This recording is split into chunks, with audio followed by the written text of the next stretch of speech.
Hello, YouTubers, friends, compatriots, bootlickers, shills, disleys, sirs, peasants, vassals, meat sacks. I'm a useful idiot. Welcome. And let's go to Libya today. Um, first let me have a little sip of bourbon because, as everyone knows, I have terrible stage fright and I have to get drunk to just drum up the nerve to come out here and do these videos. Just kidding. Anyway, so let's go to Libya. And this is all the more interesting to me because I posted a video at the beginning of the year about the first new war of 2016 in Libya because I saw a story that reported that 1,000 UK troops were already in Libya and that a NATO force, including Italian forces, was not far behind. And then after doing the video, I didn't see anything more on that story. And so I thought it would be prudent to pull that video. So something I very seldom do. In fact, very, very rarely, I think maybe once or twice. I pulled this video because the information turned out to be what I construed to be inaccurate. But now, as it turns out, a week ago, we have U.S. doing airstrikes against ISIS in Libya, and then a more recent report a few days ago that confirms that French special forces are not only operating in Libya on the ground, but they've actually been there for quite a few months.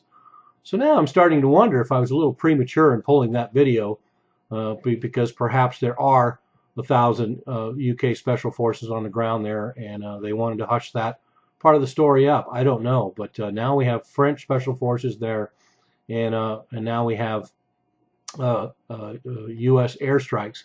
So it goes back on the docket as the first new war of 2016, although there's so many, how do we keep track? So anyway, we have U.S. airstrikes there, which I feel compelled to comment on because of the implications. We have this so-called authorization that Congress has given President Obama, and this follows in the footsteps of George W. Bush as well, to be able to have this blanket umbrella coverage to strike anywhere in the world. Before it was used for Al-Qaeda, now it's being used for ISIS. And it seems like we've entered this era where not only is this a startling new policy of the United States, the idea of preemptive strikes, not only are we totally used to that, but now we're also being acclimated to the fact that the United States ostensibly has the authority to bomb anyone in any country at any time. And that's the implications of this to me. I mean, the fact that the U.S. is bombing another ISIS position in a place like Libya is one thing, but the implications are pretty dramatic. And so far, we have this U.S. airstrike. So whether we have the authority or not is debatable, but U.S. officials, of course, came out and said that it is, quote, consistent with domestic and international law, unquote. So whatever that means. And then also the U.S. Claims that it was done with the knowledge of the Libyan authorities, whoever Libyan authorities are. There's several different governments there, and the country split up between different factions, and there's still debate whether it's a failed state. It seems to me, but I guess they assume that it's not a failed state as long as there's oil pumping out of it somewhere. And that's one of the coincidental things about this story about the U.S.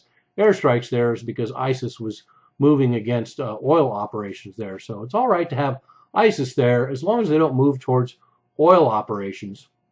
And coincidentally, the story that I did earlier this year about British troops was talking about dropping British special forces to protect those very oil fields. So we could see that story magically reappear at some point.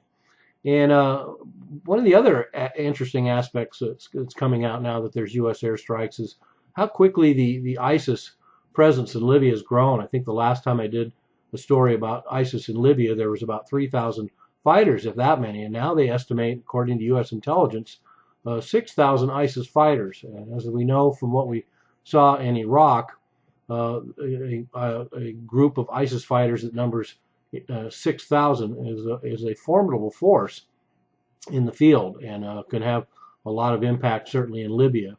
And we're also finding the same mechanism going on that we saw in Iraq and Syria with ISIS as well, where they're going into Libya, most notably Benghazi, and they're recruiting from all these different militias and most notably Al-Qaeda. Because as we know, Al-Qaeda's old hat now, and they haven't really had any successes. So, these young jihadi radicals, of course, want to be with the hip new group in town that's got all the biggest hits. So it's pretty easy for them to sign up with ISIS. So there we go. We have the first new war of 2016 in Libya, and it apparently is not going to be the last one. But U.S. striking wherever it wants, however it wants, and there we have it. I'm a useful idiot. Don't you be one too?